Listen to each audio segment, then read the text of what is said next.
Vinton County, Ohio. Population under 14,000, the least populous county in the state. On June 30th, deputies walked into a house on Omer Street to serve a warrant that had nothing to do with children. What they found instead was 16 of them, ages 18 months to 18 years, living in a room roughly 12 feet by 12 feet. Before we go further, sit with that number. 16 children, one room. We'll do the math properly in a moment, and the math is worse than it sounds. There's a lot to get through, so let's get into it. This is the story of a grandfather who collapsed on the way to his own court appearance and was released. It's the story of a mother whose lawyer is now asking a judge for leniency and building a case that she may be a victim too. And it's the story of a retired detective, the one who helped pull 13 children out of the infamous Turpin house in California, looking at Vinton County and saying this one might be worse. 4 adults are charged. All 4 have pleaded not guilty. Under the law, every one of them is presumed innocent until a jury says otherwise, and nothing here should be read as a verdict before one exists. But the facts on the record are already difficult enough to sit with. Go back to June 30th. Investigators weren't looking for children that day.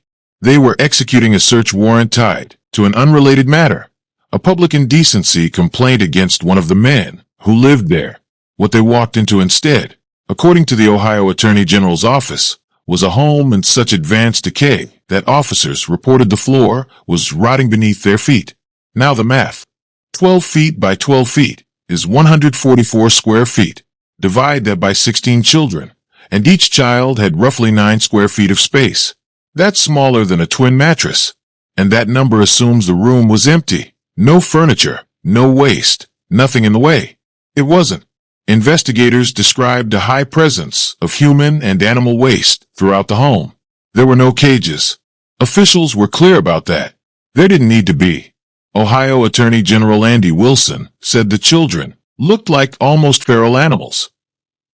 Vinton County Sheriff Ryan Kane went further, telling reporters most of our livestock was kept in better conditions than the children. Some of the children couldn't speak. One of them, 18 years old, couldn't write her own name. None were enrolled in school. None had a paper trail. No birth certificates that anyone could easily find. No medical records. As far as the systems meant to catch this were concerned, these children barely existed. And here is the detail that should unsettle you more than the filth. Nobody called 911. Nobody reported it. The family had lived in that house for close to 4 years, in a village of roughly 200 people. And the discovery happened entirely by accident, because deputies came for a different reason and stumbled into a different case altogether. Ask yourself the investigator's question. How does something this large stay this invisible for this long in a place this small? Neighbors, when asked, could offer almost nothing. A few recalled the family keeping to itself. One described the scene, once it became public, as simply horrific, nasty in a way he struggled to put into words. Another said the case had shaken a close-knit community that prided itself on knowing its own. But knowing and seeing are not the same thing. Nobody in Hamden appears to have seen inside that room. Not once in nearly 4 years. 4 people were arrested that day. Gary Siders Sr., 73, the grandfather. Christina Siders, 67, the grandmother. Gary Siders Jr., 36, the father. And Elizabeth Siders, 33, the mother. Each faces 16 counts of child endangering, 1 for every child in that house. All 4 waived their preliminary hearings. All 4 remain, as of now, only accused. 2 days after the arrest, something happened that pulled the story in a direction nobody expected. Gary Siders Sr. was being transported for a court appearance when he fell. He was taken to a hospital in Athens, and doctors there found what the prosecutor's office would only describe as a serious, undisclosed medical condition. What happened next is where this case stops being simple.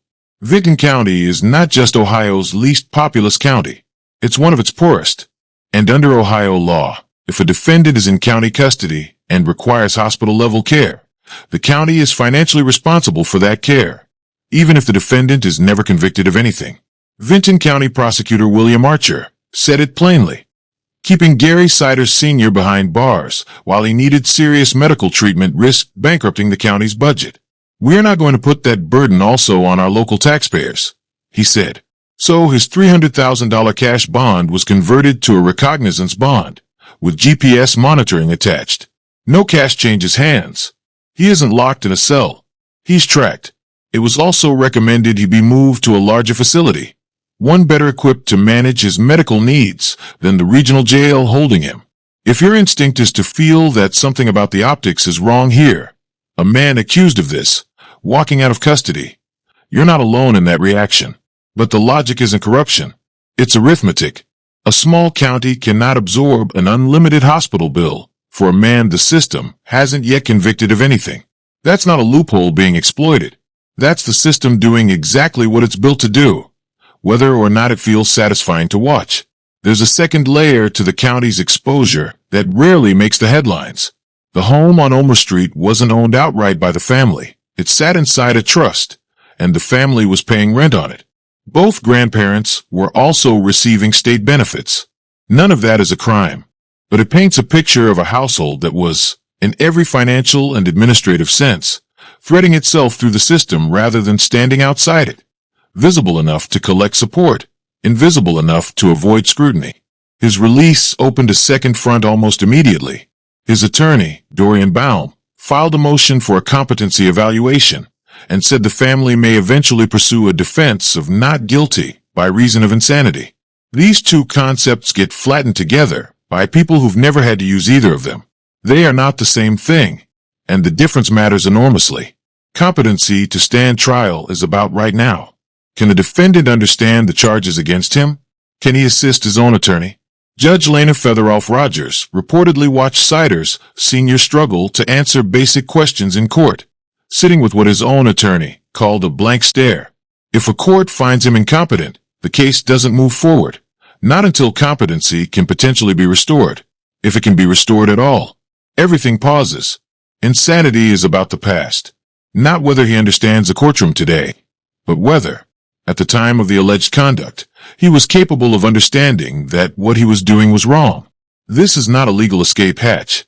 It's a narrow medical standard, reserved for cases of severe cognitive impairment, dementia, psychiatric decompensation, something a court-appointed evaluator can actually document. Baum has said he has concerns about his client's mental health, his diminished capacity, his ability to assist in his own defense. He's also raised concerns about mobility. Siders Sr. reportedly now requires a wheelchair full-time. Whether any of this rises to a legal insanity standard is a question no one can answer yet.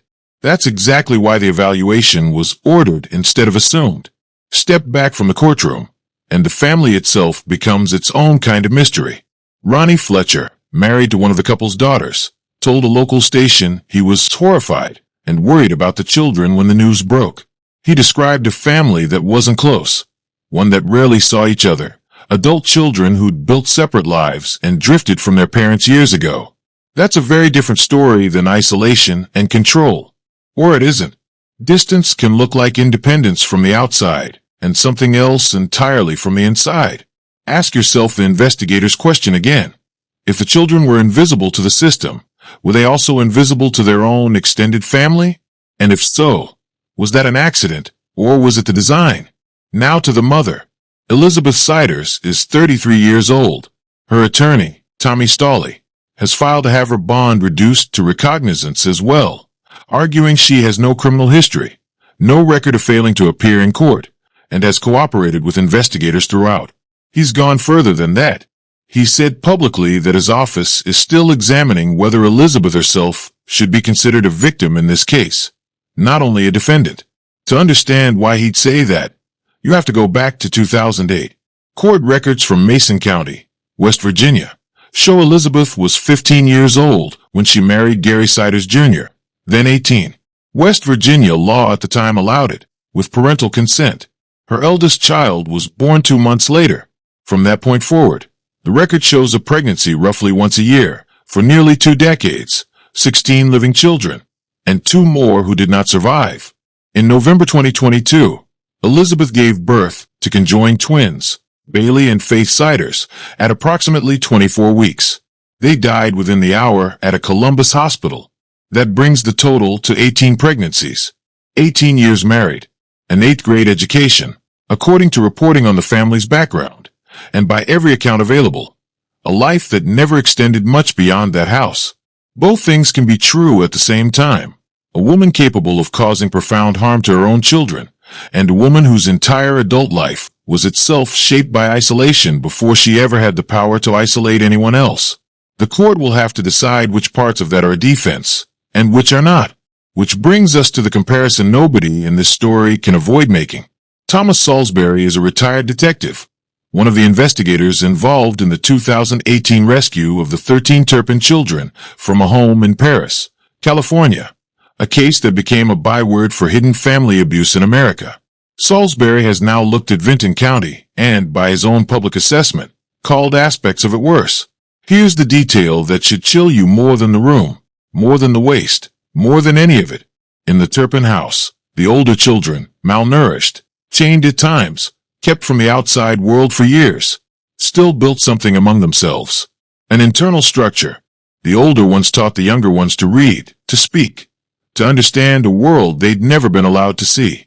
It was a survival system, built in secret, inside the walls of their own captivity. There's no indication anything like that existed in Hamden. The children found in that room were, by investigators' own description, largely nonverbal, not delayed, not shy, functionally without language, in numbers that suggest something beyond simple neglect. A household where even the coping mechanisms children build for each other never had the chance to form. That's not a small distinction. That's a different category of harm entirely. Right now, all 4 defendants face second-degree felony child endangering charges, 16 counts apiece. Prosecutors often start there. It's the charge that's fastest to prove, fastest to file, while the harder evidence, medical records, forensic timelines, psychiatric evaluations, is still being assembled behind the scenes. Whether this case ever moves toward something heavier, toward charges like torture or false imprisonment, is a question that hasn't been answered publicly. It may never need to be, but the door hasn't been closed on it either. The case has already outgrown the office meant to handle it. Vinton County's prosecutor has requested outside help, a special prosecutor from a neighboring county, and separately, the Ohio Attorney General's own office, to assist with a caseload this size in a county this small. That request alone tells you something about the scale of what investigators believe they're still uncovering. So where does that leave the 16 children now safe, at least physically, and in the custody of Vinton County's Children's Services Agency?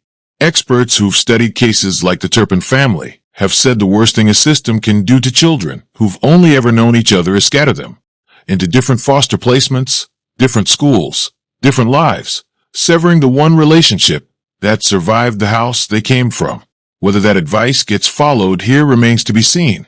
And then there's the 18-year-old, legally an adult, developmentally, according to investigators, still a child in every way that matters. She ages out of the child welfare system on a timeline the law was never built to accommodate for someone in her position. What happens to a person the system classifies as grown, when nothing about her life has prepared her for that word? There is no clean ending here. Recovery is not the same thing as rescue, and rescue only just happened. If you have information related to this case, Ohio's Bureau of Criminal Investigation can be reached at 855 BCI, Ohio. As for the rest of it, the courtroom dates, the evaluations, the grand jury still to come, that part of the story hasn't been written yet. We'll be watching it as closely as you will.